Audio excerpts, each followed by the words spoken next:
into Italy and that area, and then into Spain and all of that. So you have that group that was there, and then they were also Indo-European, but they were from a different group of Indo-Aryans, you know what I mean? Which, when I say Indo-European and I say Indo-Aryan, it's the same thing. It's just they changed names. So don't get that confused. Um, they're not two separate things. They're actually the same thing. It's just the names were changed. Aryan as in Asian, as in, what is it? It's India? Yeah, all of it. Yeah. All the way to China, and Not as an Aryan, as in the common sort of modern viewpoint of Norse. that's usually the common mistake that people make, but it's a the lot sort of more. German sort of Third Reich sort of theory. Yeah, they believe all that. Don't get me wrong. There are groups that do believe all that, but that's a common mistake that a lot of people fell for all through history. Like, Hinduism. Hinduism was created out of the Indo-Aryan ideologies. And so was Zoroastrianism.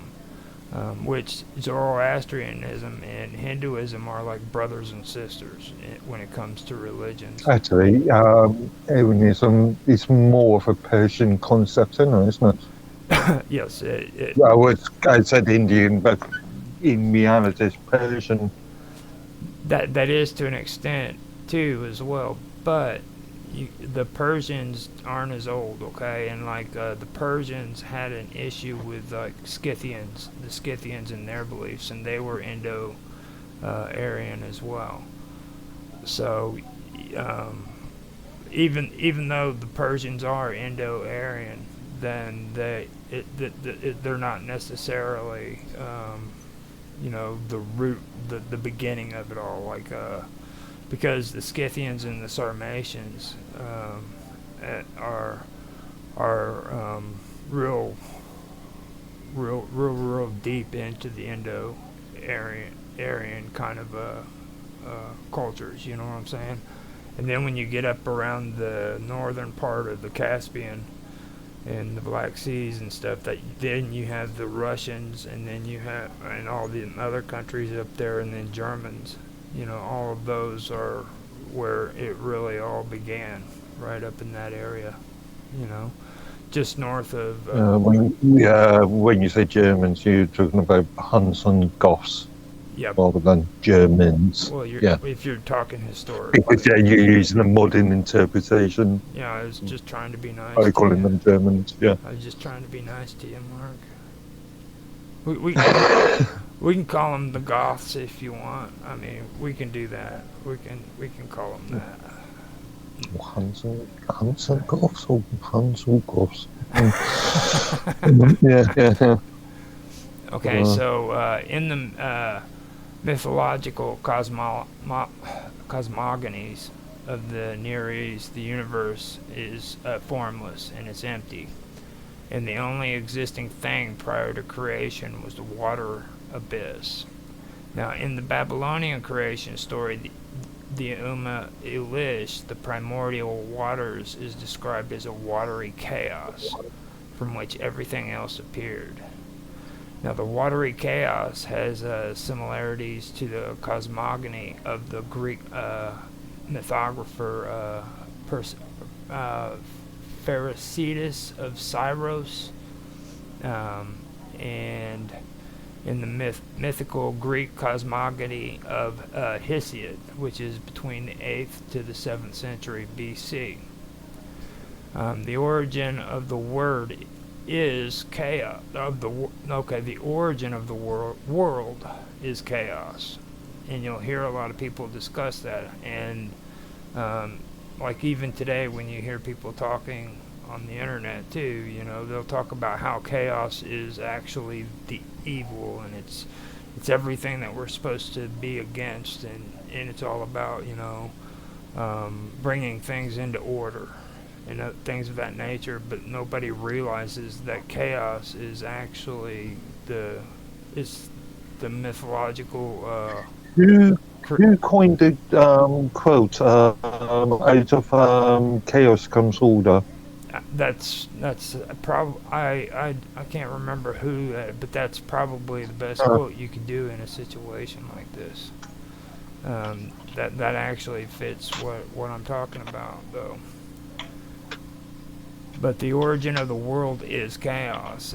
It's considered as a divine primordial condition from which everything else appeared. In the creation, chaos is a gaping void. But later, the word is used to describe the space between the earth and the sky after their separation. Chaos may mean infinite space or a formless matter which can be which can be differentiated. The notion of temporal infinity was familiar to the Greeks.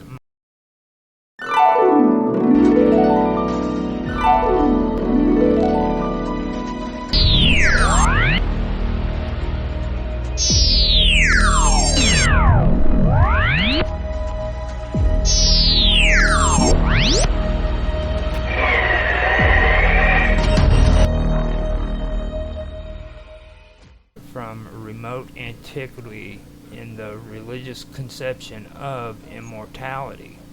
The conception of the divine as the origin influenced the first Greek philosophers.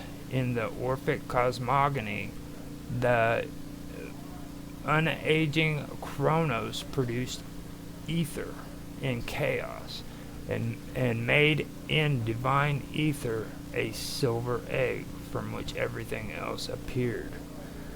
And when I go through this, or when I was going through this the first time, and like just here recently when I had to go back over this and kind of catch up at where I left off,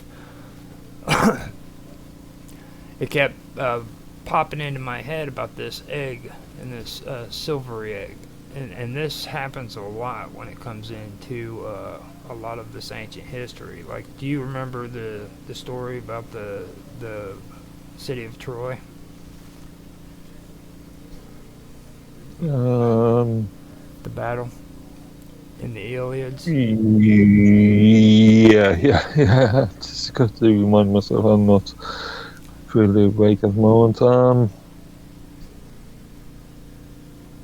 Now, in the Battle of Troy, do you remember how the whole thing started in the first place?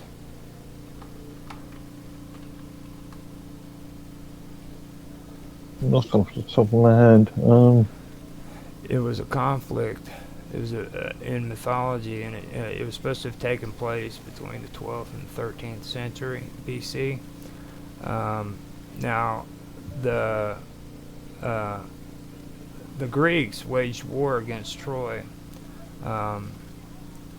after they had taken Helen from her husband. Okay, now Helen's story is what's so interesting. Okay, because if you read up on her, she was supposed to have been born of an egg. Okay, and this theme pops out all through these myths. Okay, and there's a reason for that. Is because, and I'll get to that before long, but I wanted to point that out before I went any farther about this, because of this whole thing about the silvery egg from which everything else appeared. There's certain people within these ancient